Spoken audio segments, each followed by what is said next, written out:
گۆڕانی خوشەوی سڵاوتان لێبێت. بەردەوامم لە سەر خوێندنەوەی کتێبی چەپکیگڕ چەمکەکانی تەسەوف لە چامەژێ فراشاکەلیدا لە لاپەڕە 37 وەستاین. ئێستاش بەردەوام دەبین بە ئیزنی خودا.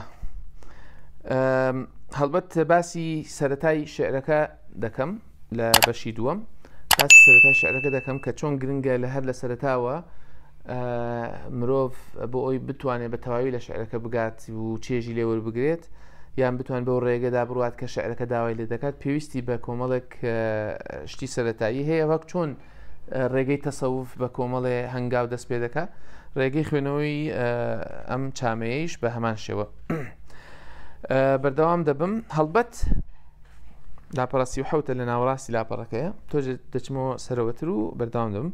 هەڵبەت هەمان شت چۆن وەکو گوتم چۆن سەرەتایی دەستپێکردنی ڕێگەی تەسەوف بە تەوبە و بەخۆ ئامادەکردن و بەمانە دەست پێ دەکات، خۆ یەکلایکردنەوە بۆ شعرەکەش بە هەمان شێوە. هەڵبەت هەمان شت لە خوێندنەوە و تێگەیشتن لە چامەی ژێژدا ڕاستە، دەبێت هانا ببینە بەر ڕۆژانی بێدەنگیمان بۆ وردبوونەوە، بۆ بیرکردنەوە، بۆ قوڵبوونەوە. هانا دەبەمە بەر ڕۆژانی بێدەنگیم بە کاوەخۆ شەوان و ڕۆژان دەژمێرم.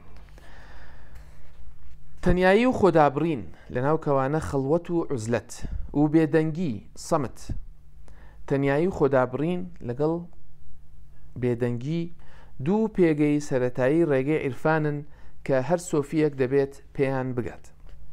خەڵوەت و عوزلەت ئەو دەمەیە کە مورید لە تەنیاییدا دوور لە مرۆڤەکانی دیکە ڕاهێنان دەکات و هەموو کاتی خۆی بۆ خاوێن بوونەوە و خۆداشۆرین لە گشت گوناه و خەوشێکی دنیایی و خۆنەخوازراوەکان تەرخان دەکات.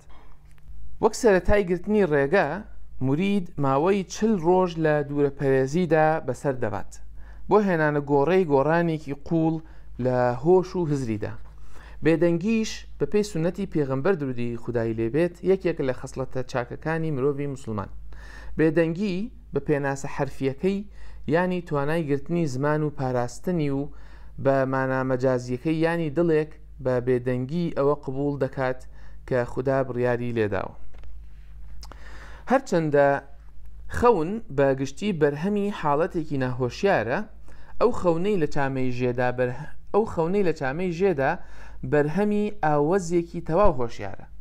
ئەوە دانایی دڵەکانە دەتوانێت هەندێک لایەنی ئەو ئەزمونە عیرفانیە ڕوون بکاتەوە کە تاالب لە ناوکەوانە تاالب ملی ڕێگە بەرەو دوایین حەقیقەت دەگرێت، ڕووناکیەک لە ناوەوە ڕێگەی بۆ ڕۆشن دەکاتەوە. لە چامەی ژێدا شاعیر چاوی لە چەقی ڕێگەیە، ئەمەیش کارێکە لە هۆشیاری و کۆنتترۆڵێکی تەواوەوە بەسەر هەستەکاندا دەکرێت. هەر ئەم هۆشیاریەیشە مەرجی قبولبوونی تەوبە.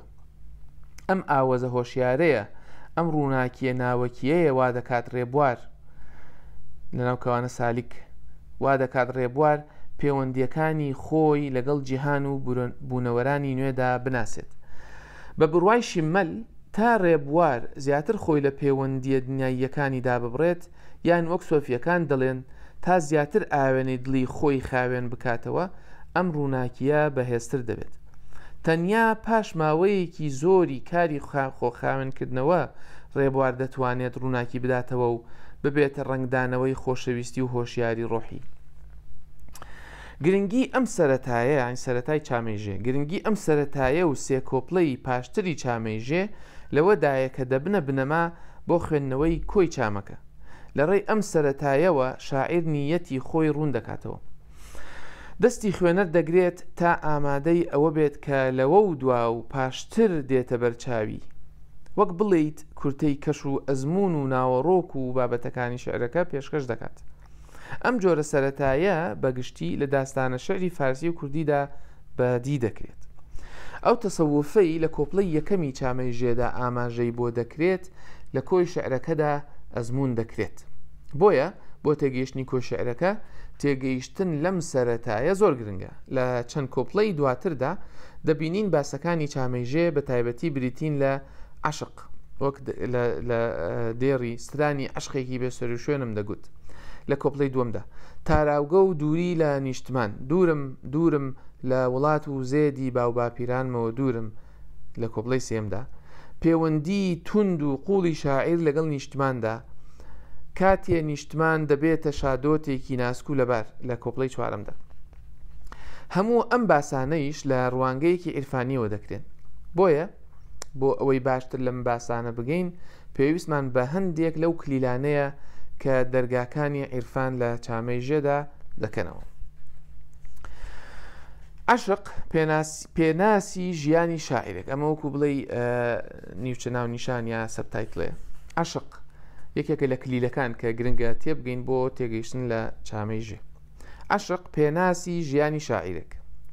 باسوخواسی عەشق و خۆشەویستی لە چامەی ژێدا هەمان ئەو باسە نییە کە لە شعری ڕۆمانتیکیدا بە گشتی دەبینرێت. شاعیر ئەم جیاوازیە لە کۆپڵەی دووەمدا ڕوون دەکاتەوە.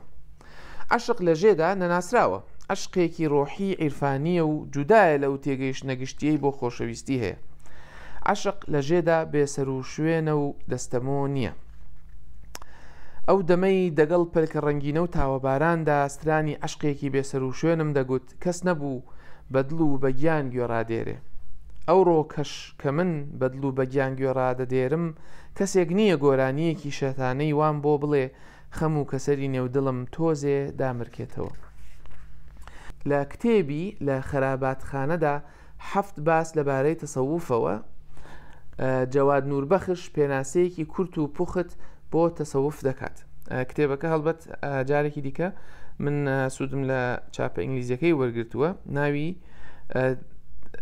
Tavern of Ruin 7 Essays on Sufism. بە کوردی لە خەراباتخانەدا 7 باس لەبارەی تەسەووفەوە جەواد نوربەخش پێناسەیەکی کورت و پوخت بۆ تەسەووف دەکات. دەڵێ تەسەووف ڕۆیشتنە بەسەر ڕێگەی خۆشەویستیدا بەرەو خودا. شیممەلیش دەڵێ تەسەووف بریتیە لە خۆشویستنی کەماڵ لەناو کەوانەدا حقیقەتی تەواو. عەشق بە هەموو دەرهاوێشتە و خۆنواندنەکانیەوە بنەمایەکی سەرەکی تەسەووفە. عەشق ئەو هێزەیە عیرفان لە وشکی و خۆدابڕین لە دنیا لەناو کەوانە زوهد جودا دەکاتەوە. ینی عەشق ئەوەیە کە زوهد لە خۆدابڕین و ئەمانە یا وشکی جودا دەکاتەوە. بە بڕوای عاریفەکان خودا هەموو بوونەوەری لەسەر بنەمای خۆشەویستی دروست کردووە. وەک نوربەخش دەڵێ هەموو جوڵەیەک چالاکیەک ڕووناکیەک لە گردووندا سەرچاوەکەیان ڕەنگەژیەکانی عەشقە. بۆیە گەیشتن بە کەماڵی ڕاستەقینە هەر لە عەشقدا و لە ڕێی عەشقەوە دەبێت. لە چامەی ژێدا شاکەری دەڵێ دەوەنی ئەوینی تۆ باڵا دەکات، تۆ تاکە ئەڤینێکی ناچیتە نێو ساڵەوە، هەرچیەکت بۆ دەڵێم هەر چەندێکت بۆ دەخوێنم هەتا تۆ هەبیت دەبێ. شاکەلی ئاماژە بۆ ئەم ڕوانگە عیرفانیەی عەشق وەک بنەمای بوون دەکات. عەشقی خودایی فراوانترین و هەمیشەییە، ئەزەلیە. عەشقێکە لە خودادایە و تا هەتاییە. خودا ئەوە دەچەسپێنێت کە بەغەیرەز ئەو هەموو شتێ لە بین دەچێ. ئەمە وەرگیرانی مامۆستا هەژارە بۆ ئاەتی كل شيء هالك إلا وجهه سوورەتی قەسەس ئاەتی 88. بۆیە بنەمای بوون کە خودا و عەشقی خوداییە هەرگیز ناژاکێت. شاکەلی ئاماژە بووە بەم ڕوانگە عیرفانیە دەکات کە خودا و عەشقی خودایی لێکدا ناڕێن. ئەوانەی ڕێگەی تەسەووفیان گرتووە دەیانەوێت لە ڕێی ناسین و ئەزمونکردنی دروستکراوەکان و ئیرادەی خوداوە بگەنە خودا. بۆیە ڕێگەی ڕۆح دەگرن تا بتوانن عەشقی هەمیشەیی خودا و ڕنگدانەوەی ئەم عەشقەی گردوونی پێکهێناوە بناسنەوە. ئەو دووربینە ئەو ئامرازەی بۆ گەڕان و ناسینەوەکە بەکاری دەبن ئەو عەشقەیە چاوی ڕێبوار دەکاتەوە و هەموو پەردەکان لادەدات کە ئیدی ئەوەی چاو نایبینێت ڕۆح دەیبینێت و ڕۆح بە ڕووناکی هەمیشەیی خودا دەور دەدرێت. ئەم ئەزمونە ئەوەیە پێی دەڵێن هەڵگرتنی پەردەی نەفامی، ئەو پەردەیەی حقیقەتی خودا و دروستکراوەکانی ئەوی شاردۆتەوە.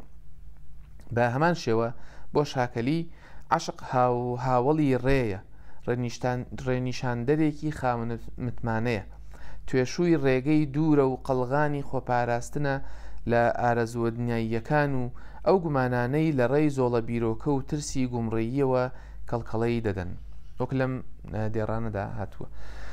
وەکو هەموو سوارە و دڵدارانی خۆرهەڵات ئەوینت کردە مەتاڵ کە دەڕوانمە ڕێگەی ڕۆژانی مناڵیم دەتبینم هەر تۆ هاوڕێ و هاودەم و هاوڕازم بووی تۆ بووی ئەلفوبێت فێر دەکردم دەنگت چەمێکی زیوینە لە بناوانی ڕابردوودا سەر هەڵدەگرێ و لە دەشتایی ئەم پاشە ڕۆژە تاریکەدا دەبێتە دەوەنی گڕ. شاکەلی دەزانێت ئەو ڕێیەی گرتوویەتی تژیە لە تەنگ و چەڵەمە و بربەستی جەستەیی و دەرونی و ڕۆحی. ئەوە عشقی خوداییە ئەزمونە سەختەکان دەگۆڕێت بۆ ئەزمونێک ڕۆح بەهێز دەکات و دەیگەیەنێتە بەرزترین ئاسی خرۆشان بەمەیش ترۆپکی هەموو ئامانجەکانی عارف کە یەکبوونی خوداییە تەوحید دێتە دەست. ئەر تۆ نەبی هەنا بە مەبەرکێ گیانی گیانان لەم ڕاستە ڕێیەک لا نابم دەشزانم ڕێگەیەکی چەتون و سەرکێشە ڕووی لە جەنگەڵ و لێرەوارە ڕێگەی وەگەڕان ناگرێتە بەر.